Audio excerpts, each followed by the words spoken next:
Hello, powerful one. Welcome to this edition of Inner Growth with Osezuah, Elimihe. When the concept of time is mentioned to your hearing, what comes to your mind?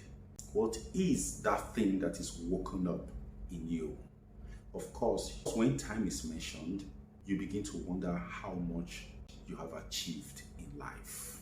You begin to wonder where you are in relation to the goals that you have set. It is on this basis that we can define time as an existence management principle. It is the principle with which we measure our life on the basis of transition, on the basis of progression.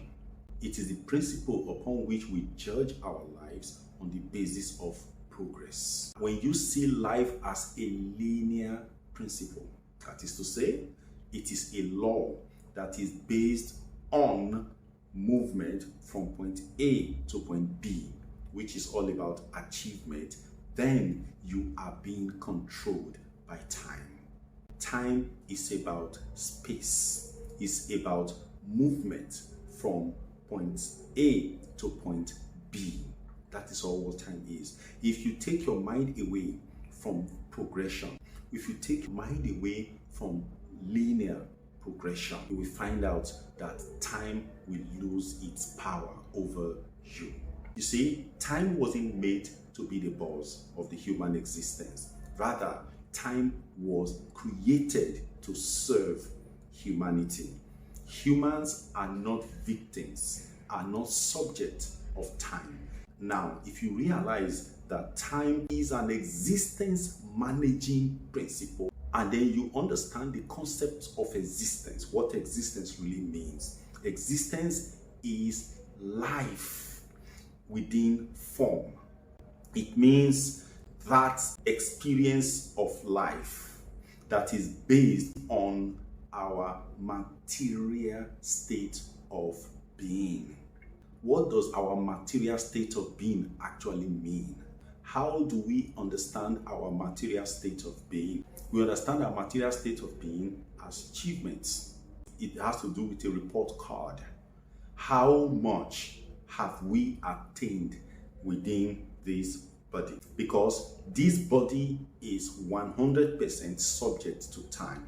Because it is created to cover space. It is created to exhibit volume. Therefore, time is very, very of the essence to it. Without time, this body will be confused, because this body was built to run on the energy of time. Now, if you remember the dynamic principles of be, do, and have, time works only on two of them. Time controls only two of them, because only two of them are within the purview, within the absolute control of time. What are these two? They are do and have. When you are doing something, you are bound by time, because there is a start, okay, there is a continue, and there is a finish. When you access start, continue, and stop, now there's really no end. All right, there is a difference between end and stop. End simply means finality. It means a conclusion. All right, it means a point at which there is no continuation. That's what end is. When you talk about start, continue, what you get is stop, not end, right? Now, when you talk about stop, stop simply means something that is within the control of the doer. It means that it is a choice. Are you getting it now? It means that it is a choice, and that choice is exercised by the doer. The right to start is also the right to continue. It is also the right to stop. Stopping is not an end. If you want to look at it as an end, you can also see it that way, because it is the end that is imposed by the doer. Okay? Now, when we are looking at the concept of time here, it affects the action of doing, because you do within the space of time, because you have a beginning of something. That's time, birth, you have growth, and you have death. All of these things are within time. It is the concept of birth and death and growth that gives time its power. Birth, death, and growth are within the purview, are within the system of action.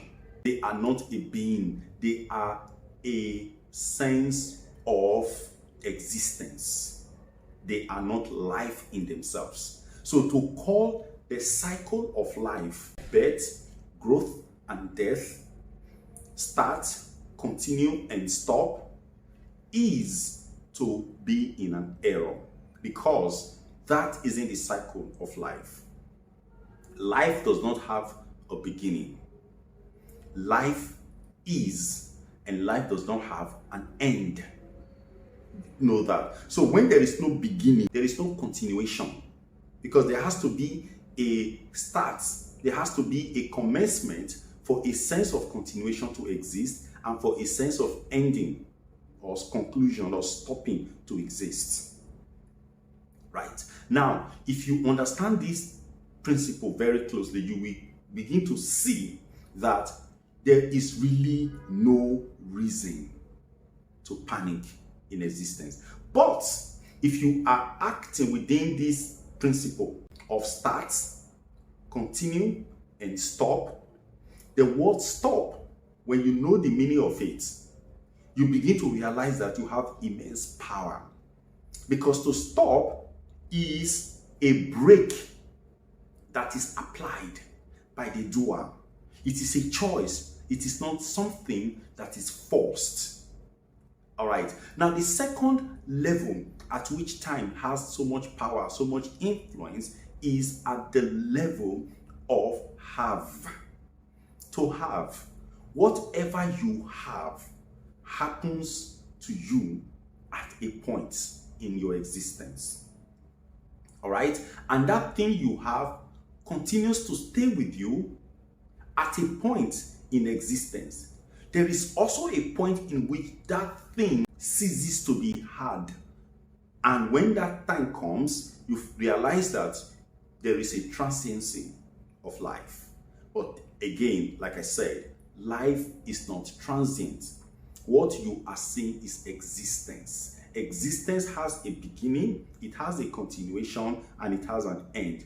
Therefore, when we talk about growth, when we talk about expansion, we are talking about existence, not life. We are talking about that which is not complete. It is moving towards completion. But the reality again is that which is not complete by nature can never ever be complete, no matter how much effort is put upon it. Now, are we going somewhere with this with you? Life becomes so meaningful when you understand that everything around you is subject to you, when you understand how they exist. Time is a measuring principle, remember that. And what does it measure? It measures action. It is that action that brings about acquisition, that brings about having. All of these things are bound in time. So what about the B of these principles? Well, when you are functioning at the state of being, you step out of time. Okay? Now, that is when you as a human being step into your own. That is when you become very powerful. A human who is at the being state of existence in this lower world conquers the laws of existence.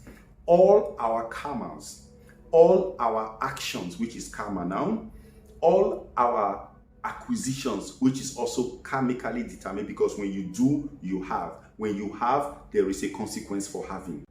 The consequence could be positive, it could be negative. In fact, the concept of negative and positive, which is duality, begins to have its full force when you are in the doing, in the action states. So time really is not the king of your life. It's not the buzz of your life until you step into the territory of action. When you are not in action, you are not bound by time.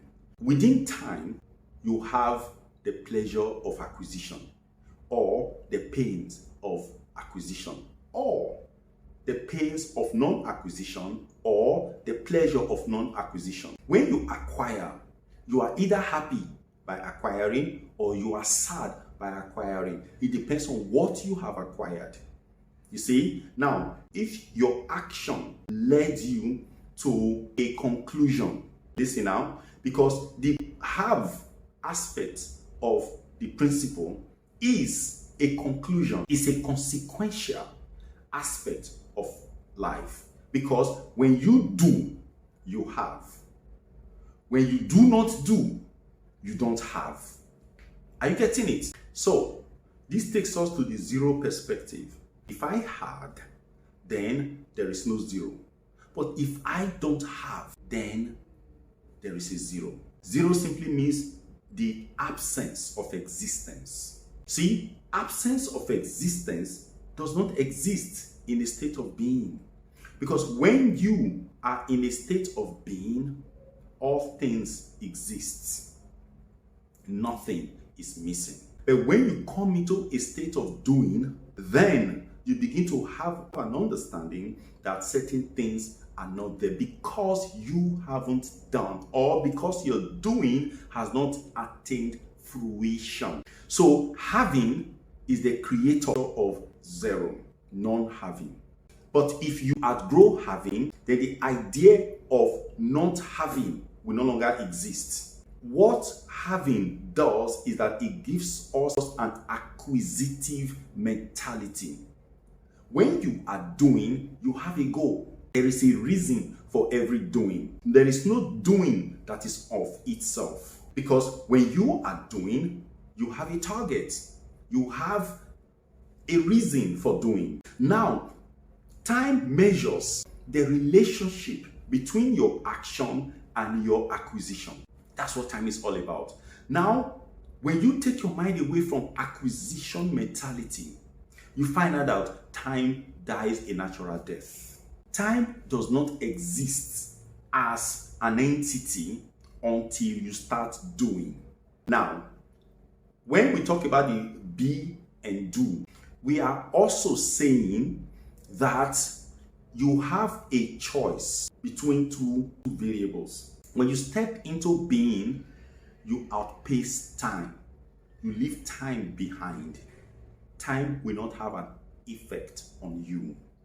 But when you choose doing, when you choose to act, then you are wrapped around the cocoon of time.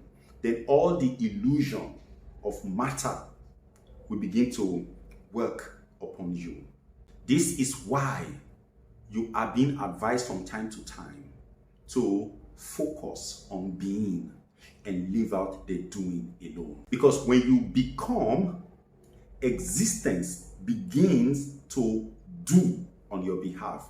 Then you become an observer of existence. You observe the game of existence from a detached point of view. Then you begin to function in life as a theater goer. When you go to the theater to go and watch a play, what you are doing is that you understand that this is a play. It is not a part of mine. Yes, I take sides with certain characters on the basis of my understanding of life. Therefore, I support them because they blend with my ideals. You don't take the play so seriously. You are detached because outside the box, you watch. But when you step into action, you step into not the theater, but the stage. And when you are on the stage, you become a player. And a player is a doer. And a doer is functioning on a linear scale of existence. Because there is a starting point and there is an ending point. Now, that starting point, this is where the illusion begins to work very massively. While we are in the theater watching this plays, we are catapulted by the dynamics of action into the play. And that thing happens by the suspension of disbelief. It is belief that takes us into the play. This is why we say belief is a very dangerous thing. Belief locks us in the frame of existence, in the frame of action. This is where all our anxieties are born. Time tells you there are stages, that there are phases of your life. At a certain phase, there are certain things you should have achieved. There are certain things you should have acquired, that you should have had on the basis of the doingness of your being. Now, when you haven't had those things, you feel a sense of anxiety. And if you are not properly managed, you feel a sense of shame. If you don't properly manage, you feel a sense of fear. And from then on, you begin to live your life with a sense of unworthiness, a sense of not being enough. And when that happens to you, you have cut off from being. You have become a doer. You are no longer an observer, you are a victim. This is what the principle is. This is where you now begin to understand that time was made for you, not you for time. But a heart-breaking majority of us have concluded long ago from day one that we were made for time. We were made to play the game of time. We were made to run on the orbit of time. It wasn't supposed to be so. It still isn't supposed to be so. You can change the dynamics of this game right now and step into being. And how do you step into being? Is that same thing we talk about every day: meditation. What do we really do when we meditate? We say, okay, we'll be running helter-skelter, we'll be pulling the cart of time. We have been under serious stress. We have been under serious anxiety. Therefore, we just say, okay, you know what? Let's step out a little bit. You take a break. And when you take that break, you cut off from the flow of time, from the demanding crowd. You step out and then you begin to observe them. That's what meditation is all about. When you begin to observe them, you have left time. But you see, time does not allow you to meditate, because the agent of time within you, which is mind, will tell you that you are losing. I remember a friend of mine saying to me that meditation is an elitist thing, because the time you really require to do, you're wasting it. You see, when you meditate, the sense of wastage of time comes into play. That is also an illusion, because you have been trapped by the web of time, by the understanding that life is a doing, and that doing must produce a having. If you don't have, then life is not complete. That is a lie. You need to break out of that. When you step into being by meditating and getting to understand that you are a child of life, not a child of existence, that eternity is what begets you. And when you step out of time, you begin to have a sense of timelessness. You have a sense of infinity. That is when your power begins to happen. That is when healing begins to happen. When all the handwritings of existence, all right, begins to wear off, and you begin to feel serenity, and then joy unspeakable, joy without a material causation begins to well up within your being. And then a new life begins to unfold in front of you, and then you will realize the futility of anxiety, the futility of fear, the futility of measuring yourself by the principles of acquisition, of having, and of doing. That is what it's all about. I feel that this video has been somewhat abstract, but if I had a better way of making it easy and simple, I would have done it. But I hope that you got something from this. The purpose of this is not to fully grasp it word by word. It's to just allow your being, that higher aspect of your life, to get it. If it connects with it, you are going to have a sense of eureka. This thing we just done right now is above the understanding of mind. Mind cannot understand timelessness. Mind cannot understand being. And I cannot explain to you how to be. Just as I really cannot explain to you how to do. You know it by instinct. You just know it. And you are born to do. And you are born to chase acquisition, to have. In the same way, you were conceived to be. If you begin to focus on being, you don't have to know how to be, because the how is on your inside. Just understand that being is a higher principle of existence that takes you out of the domain of mind, matter, and illusion, and begins to situate you in your ideal place, which is the soul level, which is the spirit level of existence. Then you begin to find yourself in that place. All I simply can say to you is step out of the maddening crowd, step out of the noises, go behind it by just sitting down once in a while, shutting your eyes, and just stay. That's all. Thoughts will blast around you. Just ignore the thoughts. Just stay. Begin to practice that. You realize that over time, you become good at it. It is the source of power. It is the source of attainment. We talk about growth because it is the easiest way we can explain to you the concept of life as a being. We talk about expansion. But now growth in terms of time is about expansion of the material space. But growth in terms of being without doing outside time, it's in terms of level of connectedness with the source. So the more you meditate, the more you introspect, the more you spend time with yourself, talking to yourself or observing the events that are happening within your space called existence, then you begin to understand all of these things gradually. These things are possible. There is nothing impossible with you. Do not allow the circumscription of space to begin to affect your consciousness, because your consciousness doesn't know space. Now, you understand that there are two consciousnesses. You have the material consciousness, which has its subtle part, which is mental, and its gross part, which is, of course, body and environmental. And then you have the spiritual consciousness, which is the soul consciousness. The soul consciousness is attained when you focus on being. When you focus on doing and having, you now find yourself under the material consciousness. Material consciousness is suppressive and oppressive. It is not a blesser. But the soul consciousness or spirit consciousness is the blesser. It elevates you. It expands you.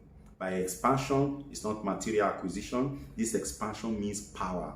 It means more power comes to you. It's just like what John the Baptist was saying when he said that God pours his power on his beloved without measure. That's what it's all about. So, my friend, I hope this works for you. Understand that with you, all things are possible. Thank you.